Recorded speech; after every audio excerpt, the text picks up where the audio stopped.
Come and join us for a wicked affair.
Let me tell you a story of darkness and light.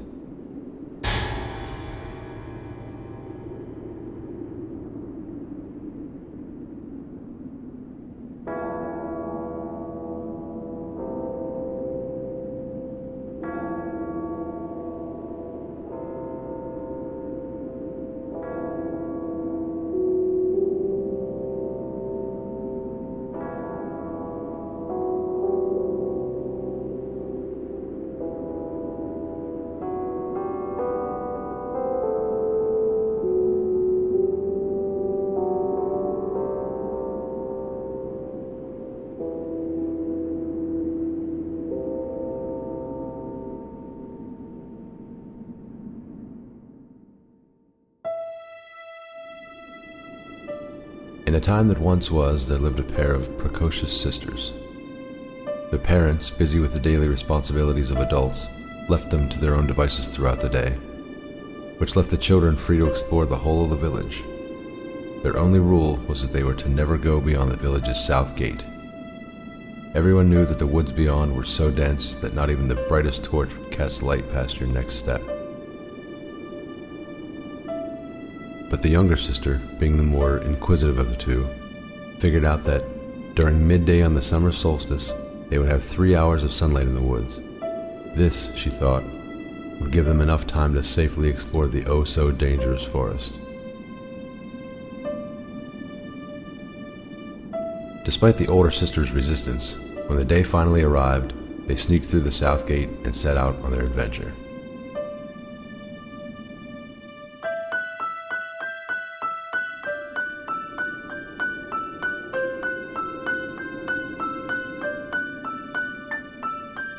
About an hour into their trip, the older sister took the younger's hand and stopped her, turning her head to listen more closely. Having thought she heard one of the old brittle tree branches snap, she looked around, hoping they hadn't been followed from the village. At this point, she became aware of the fact that they hadn't seen a single animal since they stepped foot into the woods. This unnerved the both of them, but not enough to stop them from venturing on into the unknown.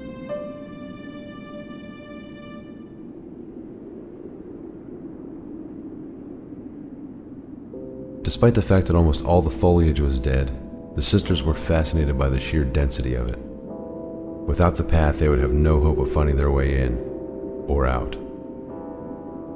Most of the trees grew in twisted, writhing shapes, to the point where they could almost feel the agony they would have been in, had they been living beings.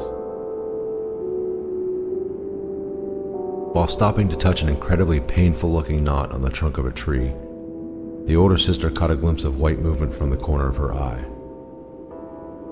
As goosebumps formed on her arms, she held her breath and looked around to find the cause of the disturbance.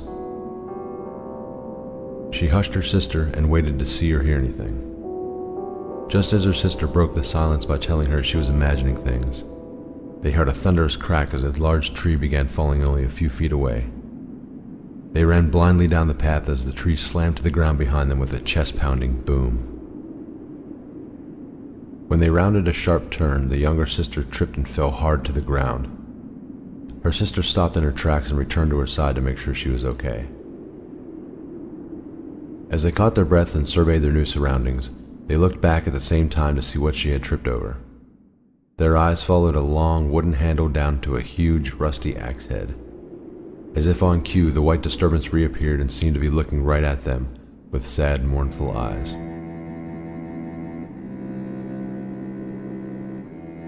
The girls immediately began running wildly through the tree trunks and brush to make it back to the path.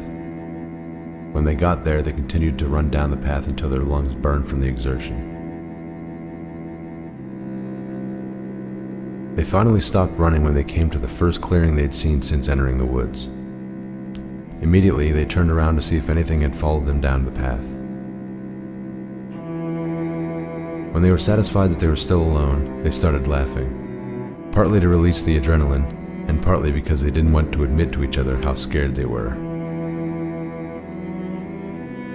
After they'd sufficiently released the tension with their laughs, they turned to head down the path and were immediately shocked to find a house standing directly in front of them. It was clearly an old house, but the girls couldn't tell if anyone had been living there or not. As scared as they were, they both knew that the curiosity wouldn't let them pass up an opportunity like this. They slowly ascended the stairs to the porch, walked to the door, and knocked. The younger sister caught herself holding her breath from the anticipation. She didn't know which would be worse, the letdown if they received no response, or the terror if they did. After a few seconds of silence, the older sister knocked again. Still nothing. She checked the knob to see if it was locked. It turned freely in her hand. Her sister was about to protest, but the curiosity won out, and she followed her in as she opened the door.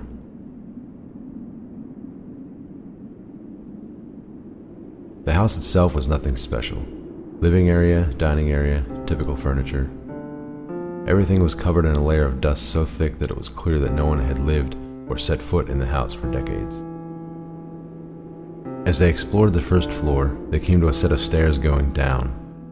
Despite their inquisitive natures, they were still smart enough to know that going into the basement is never a good idea. Just as they turned to walk away from the stairs, a man appeared before them. Deathly pale and dressed in clothes that were clearly from a time long past, he looked as though he shouldn't exist in this world. But here he was, sitting right in front of them. Both girls immediately ran down the stairs. When they reached the basement, they could barely see a thing, because the only light came from the windows upstairs. As they tried to adjust their eyes, the man appeared in the shaft of light in front of them again, looking angrier this time. They made it all the way to the foyer before the man again materialized and blocked their path. This time, as the girls turned and began running toward the back door, the man wailed in a booming voice. Wait! Please! Stop.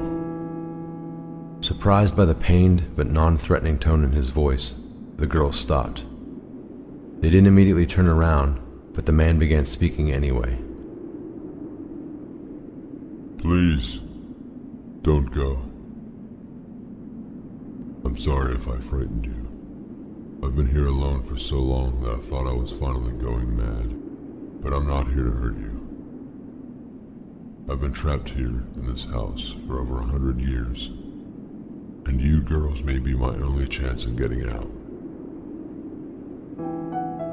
After hearing this, the girls finally turned around to face the man. They could tell by the look on his face and the tears in his eyes that he was telling the truth. He continued, I lived here with my fiancée. It wasn't much, but it was ours. We were getting settled in, and I just asked her to be my wife when I was called off to war. I had no choice but to leave, but I promised that as soon as I was able, I would return to her side and the world would be ours again. The day the war ended, I rejoiced in the thought that I would soon be home with my beloved, and we could be married, so that we may begin our next adventure together. When I arrived home, she was nowhere to be found. I looked everywhere, but I could not find her. Before long, the kind old widow from the village, who'd been checking in on her while I was away, stopped by to tell me the story. At some point, my fiancé walked into the woods and never returned. The other villagers assumed that she had simply gotten tired of waiting for me and walked off to start a new life. The widow knew us well enough to know that that couldn't have possibly been the case, but no one would help her search. She told me that she'd searched for weeks before finding my fiancé's white cloak in the woods, hanging in a tree well off the path. When she'd returned with her son, who could better navigate the rugged terrain, they could not find the cloak or any clue that she'd even been there. I spent my remaining years split between my hopeful, desperate search and the agony that she may never be found. When I no longer had the strength to go on, I took my last breath waiting in her favorite chair, still hoping that she would walk through the door. You two are the first living beings I've seen in ages. My only company has been the other tormented souls who were drawn here by my misery. I don't know if it's possible at this point, but my only hope of being released from this unending torture is to be reunited with my fiancée and laid to rest by her side. Being trapped here isn't the torturous part. It's being apart from her. This is hell, and she's the closest thing to heaven that a heathen like me will ever know.